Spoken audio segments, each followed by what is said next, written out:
ఎందుకు చెప్పిన మాట అనేది చాలామంది అనుకుంటారు ఆడేదో మాట్లాడాలి కాదు. దానికి తెలంగాణలో 42% రిజర్వేషన్కి అవినాభావ సంబంధం ఉంది. నేను ఆ సమావేశాల నుంచి ఎంతో కొంత నా వర్గాలకు ప్రయోజనాన్ని లాక్కరావాలని ప్రయత్నం చేసిన, ఎంతో కొంత లాక్కరావాలని ప్రయత్నం చేసిన.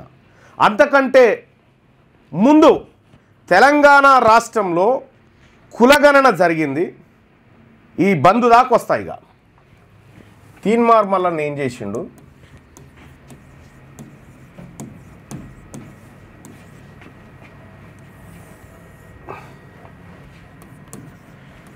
బీసీ నాయకులు ఏం చేశారు, దీని గురించి మనం స్పష్టత రావాలి. ఫస్ట్ కులగణన చేసేటువంటి కార్యక్రమం ఉంది కదా. కులగణన చేసే కార్యక్రమంలో మొట్టమొదటగా తెలంగాణ రాష్ట్రంలో కులగణన ప్రారంభిస్తున్నామని 2024 ఫిబ్రవరిలో జీవో తీసుకొచ్చిండు. ఎవరు? ముఖ్యమంత్రి రేవంత్ రెడ్డి గారు జీవో తీసుకొచ్చి కరెక్ట్ ఏడాది నానబెట్టిండు దాన్ని. నేను పదే పదే కులగణన చేయాలి, బీసీ డిక్లరేషన్ అమలు చేయాలని చెప్పి అనేక వేదికల మీద వాదించిన, రాష్ట్ర ప్రభుత్వం మీద ప్రెషర్ బిల్డ్ చేసినాం. నేను కానీ, సామాజిక తెలంగాణ ఇంటలెక్చువల్ ఫోరం చైర్మన్గా ఉన్నటువంటి మురళీ మనోహర్ గారు కానీ, ఇంకా మిగతా సంఘ సభ్యులందరూ కూడా పదే పదే ఈ అంశాన్ని లేవనెత్తినాం. తద్వారా ప్రభుత్వం మీద ప్రెషర్ పెరిగింది. కేంద్ర నాయకత్వానికి కూడా ఎప్పటికప్పుడు ప్రెషర్ పెట్టడం ద్వారా కేంద్రం ఎంటర్ అయి కులగణన చేయమంటే అప్పుడు మొదలుపెట్టాను. ఈ చేసిన కులగణనలో అసలు ఇళ్ళకే రాలేదని, అసలు మా ఇంట్లో సర్వే చేయలేదని అనేక వీడియోలు ఆధారాలతో బయటపెట్టిన. ఇదే క్యూ న్యూస్లో. కులగణన చాలా తప్పులు తడకగా చేస్తూ ఉన్నారు. నేను కులగణన ప్రకటన రోజే ముఖ్యమంత్రి గారికి సూచన చేసిన, అయ్యా ఫస్ట్ నువ్వే కులగణనలో పాల్గొను, నిన్ను చూసి ఆదర్శంగా తీసుకొని మిగతా వాళ్ళందరూ యాక్టివ్గా పాల్గొంటారని చెప్పిన. ఆ తర్వాత కాంగ్రెస్ పార్టీ కార్యకర్తలారా కులగణన సక్సెస్ఫుల్ అయ్యేటట్టు చూడండి అని చెప్పిన. ఇవన్నీ సాక్ష్యాలు ఇందులో ఉంటాయి, మీరు చూడండి. ప్రజలందరూ స్వచ్ఛందంగా పాల్గొనాలని చెప్పిన. కానీ అసలు ఎమ్యూనరేటరే రాలే చాలా ఇండ్లకు. హైదరాబాద్లో 20-25% కంటే ఎక్కువ కులగణన కాలే. ఎందుకు కాలేదు అంటే ఇది కంప్లీట్గా జానారెడ్డి, రేవంత్ రెడ్డి, రెడ్డి వర్గాలు ఆడినటువంటి డ్రామా. ఈ కులగణన సక్సెస్ అయితే ఇక్కడనే దెబ్బతిన్నది చూడుర్రి. ఈ కులగణన సక్సెస్ అయితే కరెక్ట్గా డెడికేట్ కమిషన్ రిపోర్ట్ తయారవుతుంది. తర్వాత ఎంపారికల్ డాటా ఆధారంగా రిజర్వేషన్లు పెంచే ఛాన్స్ వస్తుంది. కానీ ఈ కులగణననే తప్పుల తడక చేయాలనేటువంటి కుట్రకు అక్కడ ఈ రెడ్డి వర్గాలంతా ప్రయత్నం చేసినాయి. కులగణనలో మొదటి రోజు పాల్గొనాల్సినటువంటి రేవంత్ రెడ్డి చివరి రోజుల్లో పాల్గొన్నాడు. దాన్ని నిర్లక్ష్యంగా వదిలేసిండు. దాని మీద రివ్యూ కూడా చేయలే. మొత్తం అంతా అయిపోయిన తర్వాత బీసీలకు 42% రిజర్వేషన్ అనేవి ముందే ప్రకటించారు, ఎంతమంది ఉన్నారో తర్వాత. కానీ మొత్తం అయిపోయిన తర్వాత ఇక్కడ లెక్కలు బయట పెట్టిరు. ఉత్తమ్ కుమార్ రెడ్డి గారు చదివిండు లెక్కలు. తెలంగాణ రాష్ట్రంలో బీసీల జనాభా 56.33% అని చెప్పి ప్రకటించిండు. ఏది ఓసీల జనాభా మాత్రం 15.7 చిల్లర ఉందని చెప్పి లెక్కలు చెప్పారు. ఈ దొంగ లెక్కలని నేను అప్పుడే పసిగట్టి చెప్పిన. ఈ దొంగ లెక్కలు తెలంగాణ రాష్ట్ర ప్రభుత్వం సోషియో ఎకనామిక్ అవుట్లుక్లో అదే పుస్తకంలో తెలంగాణ జనాభా 4,22,00,000 మంది ఉన్నారని చెప్తుంది. అదే తెలంగాణ ప్రభుత్వం తెలంగాణ కులగణన చేసి తెలంగాణ జనాభా 3,74,00,000 మంది అని చెప్తుంది. ఈ 50 లక్షల మంది ప్రజలు ఎట్టుపోయిర్రు అని అడిగిన నేను. ఇలా సమాధులు ఎక్కడున్నాయని అడిగిన, వీళ్ళ డెత్ సర్టిఫికెట్లన్నా చూపెట్టరు అని అడిగిన. రాష్ట్ర ప్రభుత్వం నుంచి స్పందన రాలే. అప్పుడు భయపడ్డాడు, వీడు దొరకబట్టిండు లెక్కలు దొరకబట్టిండని. నేను ఆబిడ్ చౌరస్తాలో కూడా ఛాలెంజ్ చేస్తా అని చెప్పి కులగణన పత్రాలను ఇదే మార్నింగ్ న్యూస్లో ఈడ దలగబెట్టిన. ఒకసారి ఉంటే వీడియోది. ఇదే కులగణన పత్రాలను రాష్ట్ర ప్రభుత్వం చేసిన మోసపూరిత కుట్రను ఇదే న్యూస్ వేదికగా ఇక్కడే అగ్గిపెట్టి తగలబెట్టడం జరిగింది. నేనే తగలబెట్టి వాటిని ఇది మోసం, ఇది మా వర్గాల పట్ల మీకు ప్రేమ లేదని నిరూపితమవుతుందని చెప్పిన. వీటిని తగలబెట్టి కులగణన కాల్చివేత. నేను చేసిన కార్యక్రమం కులగణన పత్రాలను కాల్చివేసే కార్యక్రమం చేసిన. వీళ్ళేం చేసిరు బీసీ నాయకులు బొకేలు పట్టుకొని రేవంత్ రెడ్డి దగ్గరికి పోయారు. బొకేలు పట్టుకుని రేవంత్ రెడ్డి దగ్గరికి పాలాభిషేకాలు సీఎం కాడికి పోయి పూల గుత్తులు ఇచ్చి పోటువలు దిగి ఎంత గొప్ప కార్యక్రమం చేస్తున్నావు అన్నారు. నేను ఎప్పుడైతే తలగబెట్టి ఇది తప్పుల తడక నిరూపించునో అప్పుడు వాళ్ళు మేల్కొని వాటిని చింపేసే కార్యక్రమం చేశారు. వాళ్ళే పోయిరు. నేనేమో దీని తలగబెట్టి ఏం జరుగుతుందో మోసం కుట్రను నేను పసిగట్టే ప్రయత్నంలో ఉంటే వీళ్ళిది ఇక్కడ కులగణన చేసిన తర్వాత డెడికేట్ కమిషన్ ఉండాల్సిందే అనేటువంటి చర్చ మళ్ళీ లేవనెత్తి డెడికేట్ కమిషన్ లేదు, ఫస్ట్ నీకు బీసీ కమిషన్కే ఇచ్చేసిండు. బీసీ కమిషన్కే చేస్తే ఇది కుదరదు, ఇది నిలబడదు కోర్టులో అని చెప్పి ఆ రోజు కొట్లాడినాం. మొదటి దెబ్బ కులగణన డాటా సేకరణలోనే జరిగింది. ఇక్కడి నుంచి ప్రారంభమైంది. లేకపోతే కాంగ్రెస్ పార్టీకి నాకు పంచాయతీ లేకుండే. నేను ఈ ప్రజలకు అన్యాయం చేస్తూ ఉంది కాంగ్రెస్ పార్టీ అని నిలబడి ఇక్కడ పత్రాలు తగలబడితే రేవంత్ రెడ్డి అనేక సందర్భాల్లో చెప్పిండు. అనేక సందర్భాల్లో ఈ పార్టీ వాళ్ళే ఇబ్బంది పెడతా ఉన్నారు అని చెప్పి మహేష్ కుమార్ గౌడ్ పైన ఒత్తిడి తీసుకొచ్చి నన్ను ఇవాళ సస్పెండ్ చేయబోతా ఉన్నాడు అనేటువంటి మాట నాకు తెలుసు. ఏ రోజు చేయబోతా ఉన్నాడు ఏం కథ అనేది ఏం చెప్పిండో కూడా తెలుసు. అట్లా రేవంత్ రెడ్డి ఏం చేసాడు, నన్ను పార్టీ నుంచి సస్పెండ్ చేయించాడు. తీన్మార్ వలన పార్టీలో తీసుకున్నటువంటి నిర్ణయాన్ని ఇంప్లిమెంట్ చేయమన్నందుకు సస్పెండ్ అయ్యాడు. ఈ ప్రజల కోసం సస్పెండ్ను నేను స్వీకరిస్తూ ఉన్నా. స్వీకరించినా కూడా I don't care your suspension అని చెప్పిన. నేను నా ప్రజల పక్షాన్ని నిలబడతా అని చెప్పిన. పత్రాలను కాల్చివేసిన నేను చేసిన పని, వీలు చేసుకొచ్చిన పని మళ్ళీ మీకు ఇది తెలవాలా, దానికోసం చెప్తా ఉన్నా. కాల్చివేసి శాసన మండలిలో కొట్లాడినా.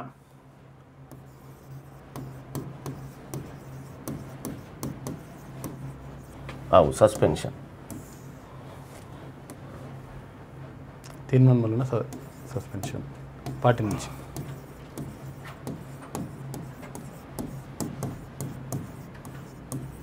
సస్పెన్షన్ పార్టీ నుంచి నాకు ఇక్కడ సస్పెన్షను, వీళ్ళకేమో సీఎం మర్యాదలు, అపాయింట్మెంట్లు కలుసుడు మర్యాదలు వీళ్ళకివి. నేనిక్కడనేమో మా వర్గాల ప్రజలకు నువ్వు మోసం చేస్తున్నావు రేవంత్ రెడ్డి, నీది ద్రోహమైనటువంటి పార్టీ, నీది ద్రోహమైన నిర్ణయం అని చెప్పి నేను కొట్లాడుతూ ఉంటే వాళ్ళు ఆ పనిలో ఉన్నారు. మీకు కావాలంటే కూడా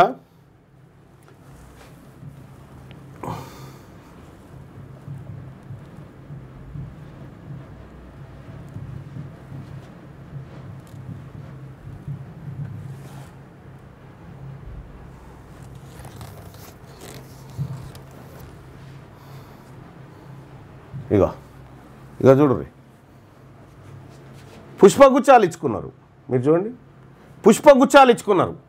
అదొకటే కాదు, ఇగో పుష్పగుచ్చాలు ఇచ్చుకున్నారు. వీళ్ళు ఆ పనిలో ఉన్నారు. నేనేమో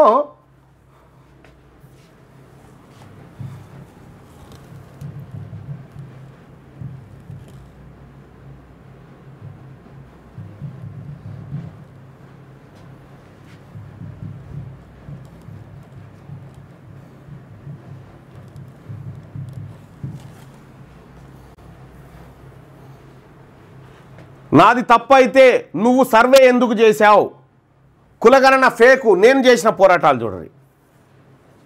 కులగణన పత్రాన్ని వివరించిన మల్లన్న, కులగణన రిపోర్టును ఉచ్చబోసి తగలబెట్టండి అని నేను పిలుపునిచ్చిన. ఇవి చూడండి, ఇగో నేను పత్రాలు తగలబెట్టిన ఇవి చూడండి. ఏం చేస్తా ఉన్నానో, నేనేం చేస్తా ఉన్నానో ఈ సమాజానికి తెలవాలా. ఈ సమాజానికి తెలవాలనేటువంటి ఉద్దేశంతో వాళ్ళేమో పూల గుత్తులు అందుకుంటా ఉన్నారు. నేనేమో ఇక్కడ నా ప్రజలకు మోసం చేయడానికి బీజం పడ్డదని పసిగట్టి నేను కొట్లాడుతూ ఉన్నా. కొట్లాడుతూ ఆఖరికి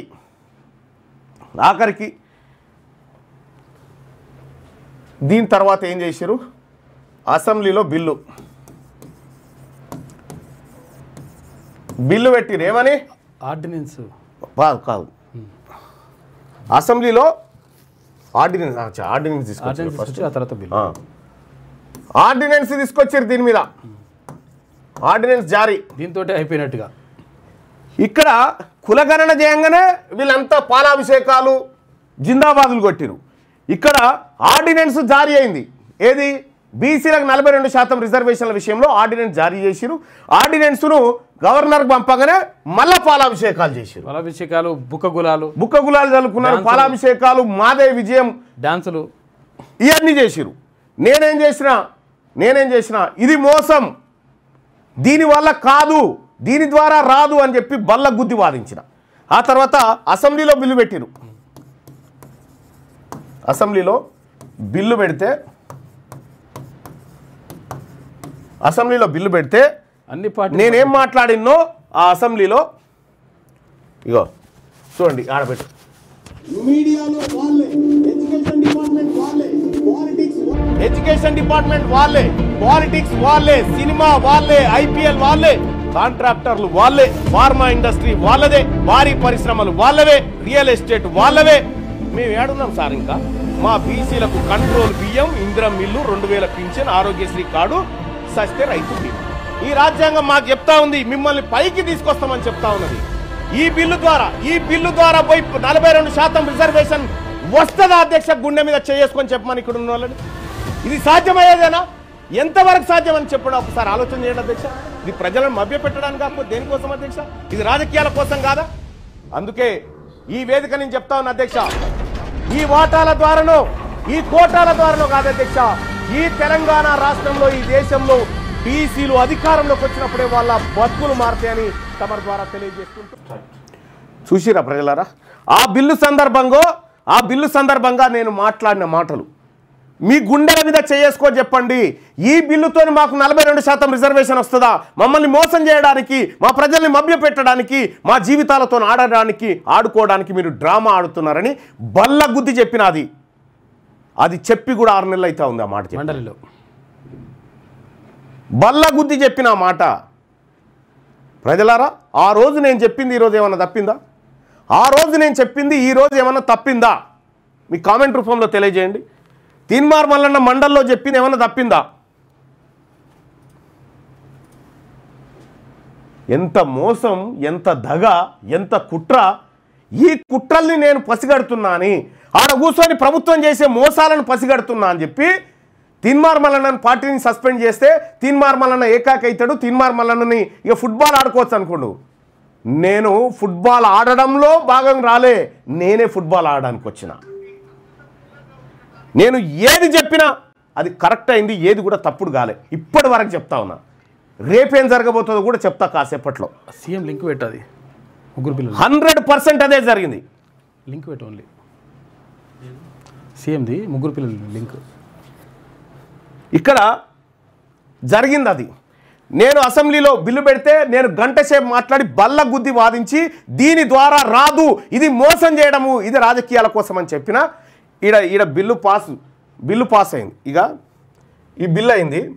వీళ్ళు ఏం చేసారు? ఈడ బిల్లు పాస్ కాగానే మళ్ళీ పాలాభిషేకాలు, ఎగురుడు, దుంకుడు, బుక్క గులాలు,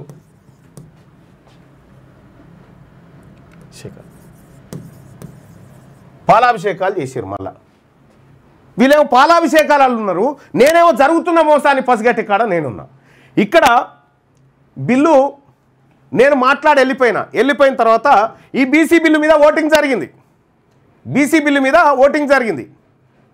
ఓటింగ్ జరిగితే కోదండరామ్ సార్ కలిసి నాకు తెల్లారంగా సభలో, అయ్యో నువ్వు ఇంత కొట్లాడితే బీసీల కోసం బిల్లు పెడితే నువ్వు ఓటింగ్లో పాల్గొనలేదు ఏంది అని అడిగింది నన్ను. నేను చెప్పిన బీసీ బిల్లుకు ఆ రోజే బీఆర్ఎస్ మద్దతు ఇచ్చింది, ఆ రోజే బీజేపీ ఇచ్చింది, ఆ రోజు ఎంఐఎం ఇచ్చింది, ఆ రోజు కాంగ్రెస్ ఇచ్చింది, ఆ రోజు అందరూ ఏకగ్రీవంగా మద్దతు ఇచ్చారు. దానికి సిపిఐ కూడా ఇచ్చింది. సిపిఐ కానించి అందరు మద్దతు ఇచ్చారు బీసీ బిల్లుకు. నేను ఒకటి అడుగుతా ఉన్నా ప్రజలారా, ఊర్లో సర్పంచ్ ఎన్నిక ఏకగ్రీవమైనాక ఎలక్షన్ ఉంటుందా? ఏమన్నా ఉండదు కదా. సర్పంచ్ ఎన్నిక ఏకగ్రీవంగా ఒక్కడే సర్పంచ్ నిలబడ్డ తర్వాత ఎన్నికలు ఉంటాయి. ఏమన్నా కోదండరావు సార్ నన్ను అడుగుతాడు ఆ మాట. అంటే పరిహాసం కింద. ఇది నిలబడదని నాకు తెలుసు, ఇది కూలిపోయేదని తెలుసు, ఇది మోసం చేస్తున్నారని తెలుసు. ఈ పాలాభిషేకాలు చేసారు. పాలాభిషేకాలు చేసిన తర్వాత ఇది అయిపోయింది. ఇక 42% రిజర్వేషన్ వస్తుందని ఇక పత్రికలు కూడా మామూలు కోశ కాదు. ఇక ఓ ధూమ్ధామ్. ఈ మీడియా కూడా మనది కూడా, మీడియా మన మైండ్ని డైవర్ట్ చేయడానికి దిగుతుంది కదా. సూపర్ డూపర్ వచ్చే అని ఆంధ్రజ్యోతిలో బ్యానర్ ఐటమ్ బిల్ పాస్ అని అన్లా ఇన్లా అని. అరే ఇవి చూసి ఏదో ఒకరోజు నవ్వుకోవాల్సిందేరా మేమని అనుకున్నా. అసెంబ్లీలో బిల్లు పెడితే పాస్ అయింది. ఈ బిల్లు పాస్ అయిన సందర్భంలో ముఖ్యమంత్రి రేవంత్ రెడ్డి ఒక మాట చెప్పిండు. ఏమని? ఇదే బిల్లు కాయిదాన్ని పట్టుకొని నేను ప్రధానమంత్రి దగ్గరికి అఖిలపక్షాన్ని దొలకపోతా అని చెప్పిండు. అన్ని పార్టీల లీడర్లను దొలకపోయి ప్రధానమంత్రిని ఒప్పించి దీన్ని 9th షెడ్యూల్లో పెట్టించే ప్రయత్నం చేస్తా అనేటువంటి విధంగా ఆయన చెప్పిండు. కానీ ఈ బిల్లు పాస్ అయిన తర్వాత కాయిదాలు ఆడబారేసి వెళ్ళిపోయాడు. కాయిదాలు ఆడబారేసి కనీసం అఖిలపక్షాన్ని రండి పోదామని కూడా చెప్పలే. ఎందుకు? నిజంగా నరేంద్ర మోడీ గారు ఒప్పుకుంటాడా ఏందనేటువంటి పరిశాన్ ఉండే వీళ్ళకు. ఈ బిల్లు ఈ పనికిరాని బిల్లు పాస్ కావాలి కానీ నిజంగా బీసీలకు 42% రిజర్వేషన్ రావద్దు అనేది వీళ్ళ కుట్ర. గవర్నర్కు పంపిరు. నేను వైపు చెప్తానే ఉన్నా, అరే దీంతో రాదురా మయ్యగాని పాలాభిషేకాలు ఆపుర్రా, మీ దండం పెడతారా, ఇది మోసంరా, ఇది కుట్రరా, ఇది దగారా అని చెప్పి మొత్తుకున్నా నేను ఇదే వేదిక మీద నుంచి. హే అట్టెట్టుంటుంది అని ఒక ఆయన. జానారెడ్డి నువ్వు ఇంట్లో కూర్చొని ఇదంతా నడిపినావు, నువ్వు ఇంట్లో కూర్చొనే నీ రెడ్డి జాగృతికి డబ్బులు ఇచ్చి కథంతా చేసినావు. ఈ అసెంబ్లీలో బిల్లు పెట్టి తర్వాత జీవో నెంబర్ 9 విడుదల చేసిరా. జీవో 9 విడుదల చేశారు. జీవో 9 విడుదల చేస్తే ఇది బలహీనమైన జీవో అని చెప్పినా, ఇది బలహీనమైన జీవో, అసలు దీంట్లో ఎక్కడ కూడా ప్రమాణాలు పాటించలేదు, ఈ కులగణన చేసిన డెడికేట్ కమిషన్ రిపోర్ట్ బయట పెట్టలేదు, ఎంపారికల్ డాటా ప్రజల క్షేత్రంలో లేదు, దానిపైన ప్రజల అభిప్రాయాలు తీసుకోలేదు, కాబట్టి ఇది నిలబడదని చెప్పిన. నిలబడదంటే ఈ జీవో నెంబర్ 9 రాగానే మళ్ళా పాలాభిషేకాలు చేశారు. మళ్ళా పాలాభిషేకాలు చేస్తుంటే అది చూస్తూ ఉంటే, అది చూసి నా ప్రజల్ని చూస్తూ ఉంటేనేమో నా గుండె తరుక్కపోతూ ఉంది. ఎంత అమాయకమైన ప్రజల్ని ఎంత తెలివిగా మోసం చేస్తూ ఉన్నారో చూడని చెప్పి గుండె తరక్కపోతూ ఉంది. అప్పుడు కూడా చెప్పిన ఈ జీవో నెంబర్ 9 కోర్టులో నిలబడదు అని చెప్పిన, కోర్టులో నిలబడదని చెప్పిన. ఇగో ఈ జీవో నెంబర్ 9 నిలబడదని చెప్పిన ఆ రోజే ఇగో నేను కాలబెట్టిన. రాష్ట్ర ప్రభుత్వం అసెంబ్లీలో తర్వాత మండలిలో చెప్పినటువంటి లెక్క ఏదైతే ఉందో ఇది దొంగ లెక్క. బీసీ ప్రజలారా అర్థమైపోయింది, వీళ్ళు మనకు న్యాయం చేయడానికి కానీ లేకపోతే మనకు రిజర్వేషన్లు ఇవ్వడానికి కానీ మన లెక్కలు తీయడానికి వీళ్ళకి ఇష్టం లేదు. ఇవన్నీ దొంగ లెక్కలు. ఈ లెక్కలకు సంబంధించి నేను నిరసన వ్యక్తం చేస్తా ఉన్నా. ఈ రాష్ట్ర ప్రభుత్వం తప్పుదోవ పట్టించింది బీసీ ప్రజానికానికి. 160% మంది ఉన్నటువంటి బీసీలను కేవలం 46% మంది మాత్రమే హిందూ బీసీలు అని చూపించి బీసీల లెక్కను తొక్కిపెట్టి 8% ఉన్నటువంటి వాళ్ళని 15%గా ఉన్నట్టుగా ఓసీల లెక్క చూపించినందుకు నిరసనగా ఈ రాష్ట్ర ప్రభుత్వం చేపట్టినటువంటి దుర్మార్గమైనటువంటి దొంగ సర్వేకు నిరసనగా ఈ పేపర్లను తగలబెడతా ఉన్నా.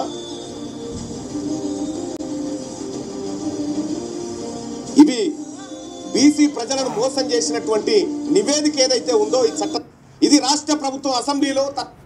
నేను మొదటి నుంచి వీళ్ళ కుట్రని పసిగడుతూ చెప్పుకుంటూ చేసుకుంటూ వస్తూ ఉన్నా. ప్రజలారా నేను లొల్లి పెట్టిన తర్వాత మళ్ళీ సర్వే అని చెప్పింది. ప్రస్తుతం పిల్లలు చదువుతున్న దానికి ఎంత చూసినా 4,20,00,000 ఉండాల్సినటువంటి జనాభా లెక్కల్లో 40 లక్షల మంది బీసీలను కనుమరుగు చేసి ఇలా బీసీల జీవితాలతోటి బీసీల భవిష్యత్ తోటి ఆటలాడుకుంటూ బీసీలను అవమానపరిచినటువంటి ఈ నివేదిక దొంగ లెక్క. ఇది రాష్ట్ర ప్రభుత్వం అసెంబ్లీలో తర్వాత మండలిలో చెప్పినటువంటి లెక్క ఏదైతే ఉందో ఇది దొంగ లెక్క. ఈ లెక్కలకు సంబంధించి నేను నిరసన వ్యక్తం చేస్తా ఉన్నా.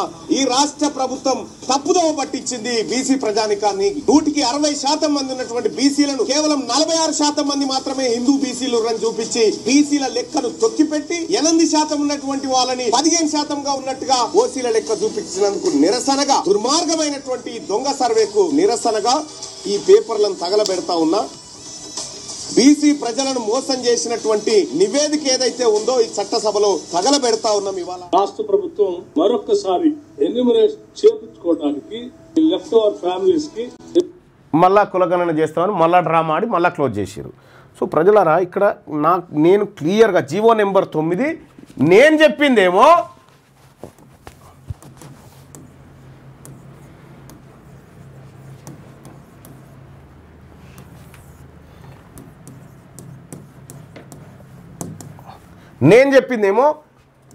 జీవో 9 ఏది జీవో నెంబర్ 9 రాష్ట్ర ప్రభుత్వం ఇవ్వగానే జీవో 9 విడుదల చేయగానే వీళ్ళు పాలాభిషేకాలు చేసిరు. నేనేమో ఇటువైపు జీవో ఇచ్చి మళ్ళీ రెడ్లను హైకోర్టుకు తోలిస్తారు వీళ్ళని చెప్పిన అన్నట్టుగానే బుట్టంగారి మాధవరెడ్డి అనేటువంటి పిల్లగాన్ని ఆ రెడ్డి జాగృతి పిల్లగాన్ని హైకోర్టుకు తోలిచ్చారు జానారెడ్డి రేవంత్ రెడ్డి వీళ్ళందరూ కలిసి. దీనికి ఎగనిస్ట్గా పంపించారు. పంపిస్తే నేను వెంటనే ఇంప్లీడ్ అయినా. ఎందుకంటే జీవో ఇచ్చినోడు రేవంత్ రెడ్డి,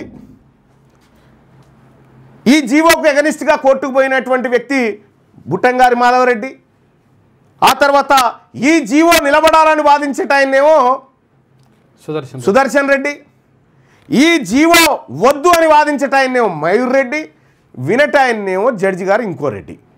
వీళ్ళేమైనా కుట్ర చేస్తురా అని వెంటనే నేను ఇంప్లీడ్ అయిన దాంట్లో.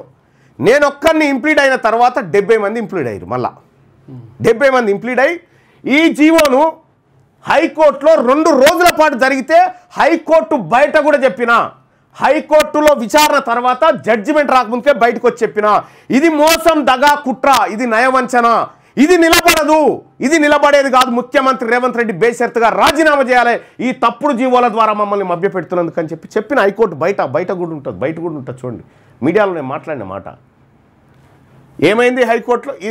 వీళ్ళు ఇయ్యంగానే ఇక వీళ్ళు వేయాల్సింది ఏంది, మాధవరెడ్డిని మాట్లాడి అది ఊకో అది ఏమంటారు విడ్రా చేసుకుంటే అయిపోతుంది. అది కూడా చెప్తా.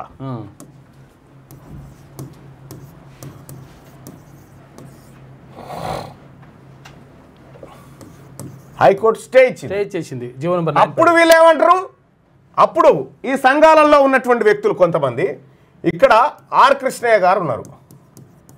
ఆర్ కృష్ణయ్య గారు ఏమంటాడంటే ఖబర్దార్ కాంగ్రెస్ అంటాడు.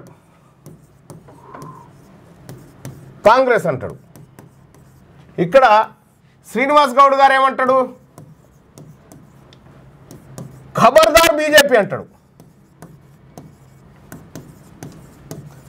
వీళ్ళు ఖబర్దార్ కాంగ్రెస్ అని ఈయన అంటాడు, ఖబర్దార్ బీజేపీ అని ఆయన అంటాడు.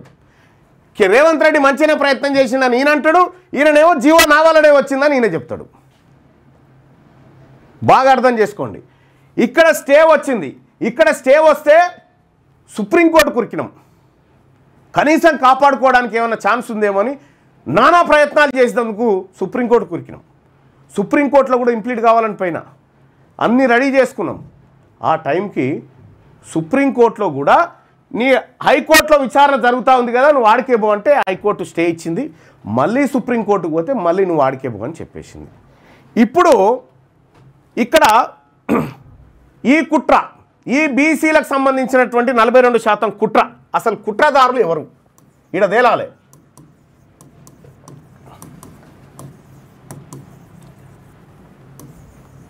దీంట్లోనేమో ఇక్కడ స్టే ఇవ్వగానే తెలంగాణ రాష్ట్ర బంద్కు పిలుపునిచ్చింది. ఎందుకు ఇచ్చింది తెలంగాణ రాజ్యాధికార పార్టీ? నువ్వు బలహీనమైనటువంటి జీవో ద్వారా, బలహీనమైన బిల్లు ద్వారా నువ్వు ప్రజల్ని మోసం చేస్తున్నావు కాబట్టి కాంగ్రెస్ పార్టీకి, ముఖ్యమంత్రికి వ్యతిరేకంగా మేము బంద్కు పిలుపునిచ్చి బొమ్మలు తలగబెట్టించినాం. రోడ్ల మీద అనేక బొమ్మలు తలగబెట్టించినాం. దానికి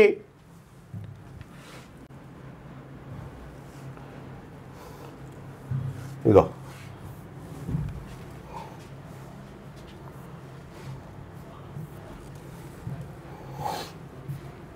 అనేకమైనటువంటి బొమ్మలు తలగబెట్టించి ఎక్కడికక్కడ ఆందోళనలు చేసింది తెలంగాణ రాజ్యాధికార పార్టీ. మా కార్యకర్తలంతా ఎక్కడికక్కడ ఆందోళనలు చేసి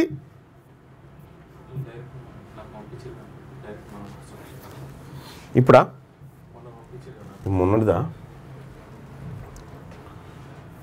ఎక్కడికక్కడ ఆందోళన చేసి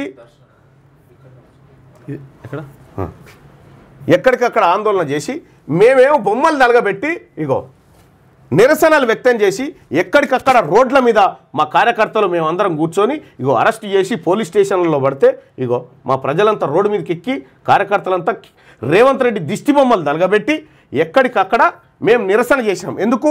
బలహీనమైనటువంటి జీవో ద్వారా మమ్మల్ని మోసం చేస్తుంది కాంగ్రెస్ పార్టీ ప్రభుత్వం, మమ్మల్ని మోసం చేస్తుందని చెప్పి మేము క్లియర్గా రోడ్డు ఎక్కినాం.